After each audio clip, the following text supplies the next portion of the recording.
Rio Grande do Sul is facing the worst climate disaster in its history. The heavy rains that have been hitting the state since last week have already left more than 100 people missing and more than 850,000 people directly and indirectly affected.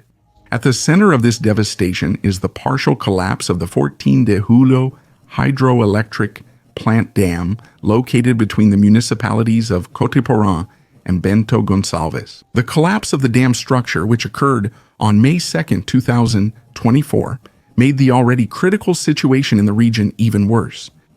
Because the rise of the Rio das Antas, followed by the Rio Taguari, due to the heavy rains, reached over 30 meters in height, surpassing the highest point of the tributary dams, especially on July 14th. This unprecedented disaster even surpasses the catastrophe caused by an extratropical cyclone in September 2023, being recorded as the highest level ever reached in the history of Rio Grande do Sul. This is construction time.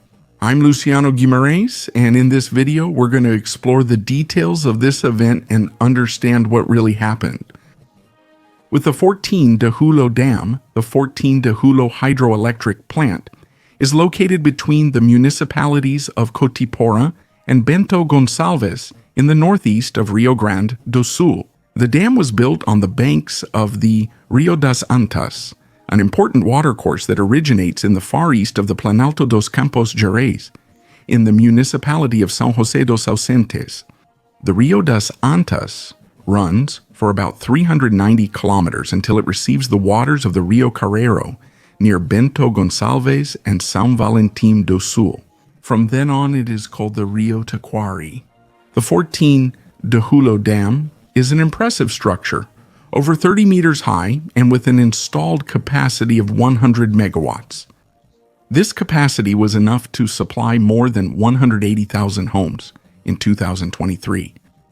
Together with the Castro Alves and Monte Claro plants, each of which has 130 megawatts. 14 de Julio is part of the Rio das Antas energy complex, operated by the energy company CERAM. In 2022, the plants produced 369,768 megawatt hours of electricity, enough to supply the region.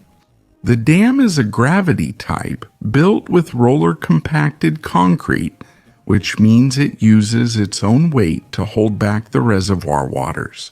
With a flooded area of 6 square kilometers, the plant plays a crucial role in supplying energy to the region, as well as contributing to the control of the flow of the Antas River.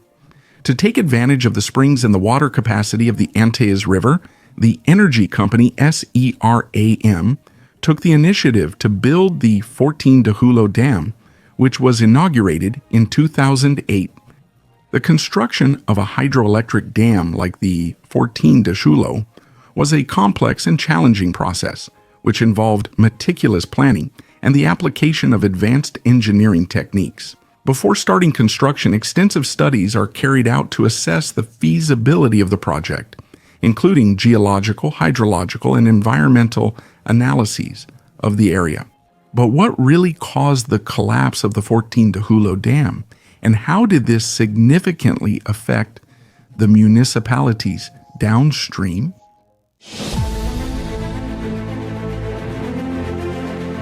The 14 de Julio Dam partially collapsed on May 2, 2024.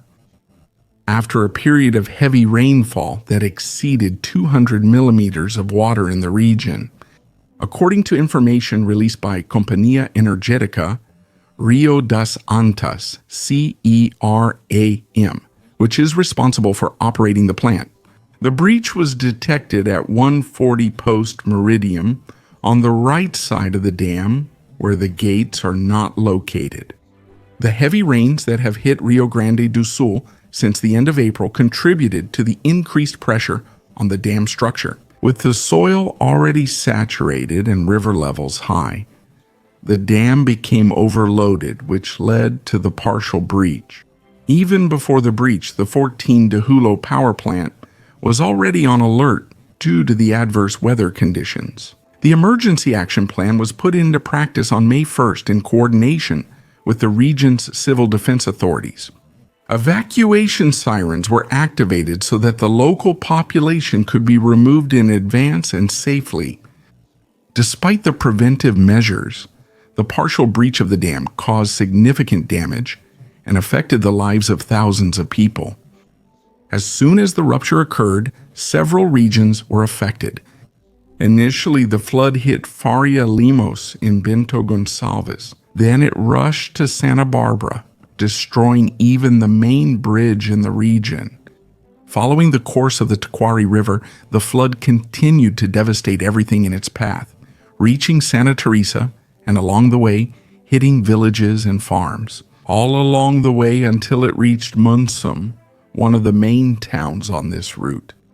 Not stopping there, the flood reached Canoas and Porto Alegre. In total, more than 345 towns were affected, blocking over 120 roads, including highways, and destroying several bridges and access structures.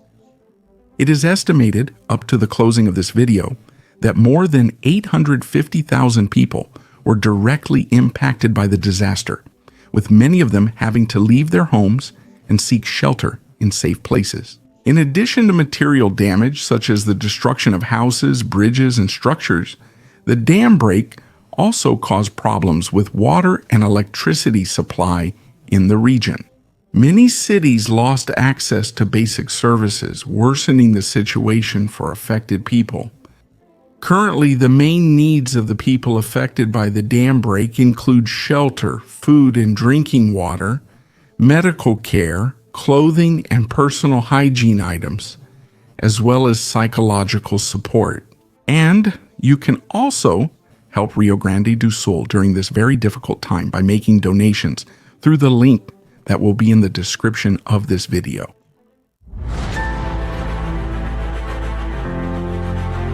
Local and state authorities, together with humanitarian organizations, are working to meet these needs and assist the affected population.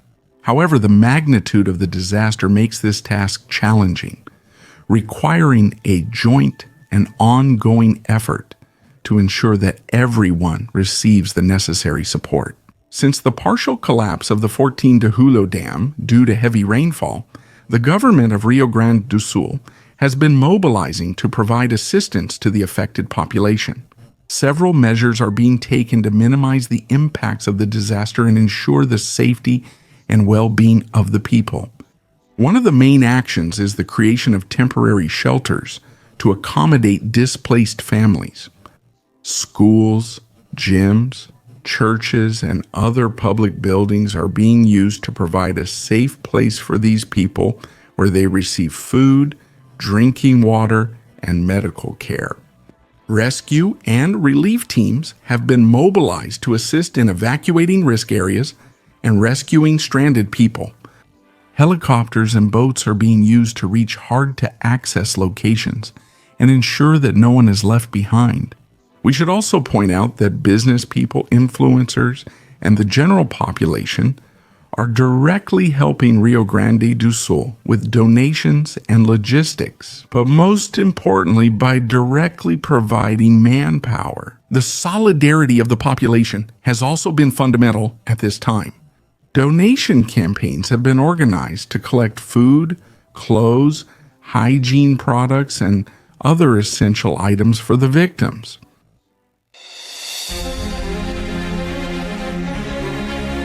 The partial collapse of the 14 de Julio Dam due to the high level of rainfall has brought unprecedented challenges to Rio Grande do Sul. The human losses, material damages, and impacts on infrastructure are significant and will require a joint and ongoing effort to overcome. However, even in the face of this tragedy, the resilience and solidarity of the people of Rio Grande do Sul are evident.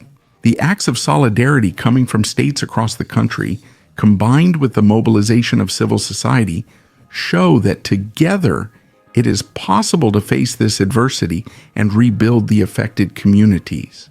Rio Grande do Sul has already faced many challenges throughout its history, and with unity and determination, It will certainly overcome this obstacle as well. The reconstruction will be a gradual process, but the hope and effort of the people of Rio Grande do Sul will prevail, and together they will build a better and safer future for everyone.